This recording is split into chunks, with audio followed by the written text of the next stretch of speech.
एटीएमच्या सीसीटीव्हीत कैद झालेली ही व्यक्ती पहा।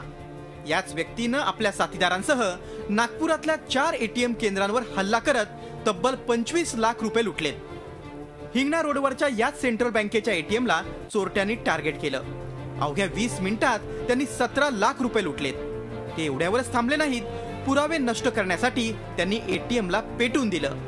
4 घटना घडलेल्या मध्यरात्री कटरच्या सहाय्याने त्यांनी कट केलेले एटीएम आणि त्यातून पैसे काढून लूट केली। 17 लाख लुटल्यानंतरही या चोरट्यांचं समाधान झालं नाही।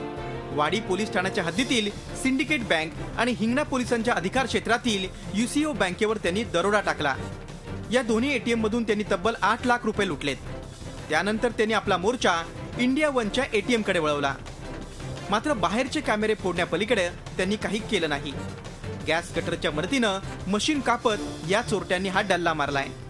एक वाडीत घटना घडलेली, एक एमआयडीसी पोलीस स्टेशनच्या घडलेली आणि एक हिंगणा ग्रामीण 3 ठिकाणी घटना घडलेली आणि एका ठिकाणी प्रयत्न झाला। या ठिकाणी विधिमंडळाचं हिवाळी अधिवेशनासाठी नागपुरात सध्या कडेकोट बंदोबस्त आहे। मात्र हे सुरक्षाकडे भेदत चोरट्यांनी 1-2 नव्हे तर 4 एटीएम लुटत नागपूर पोलिसांना आव्हान दिलंय।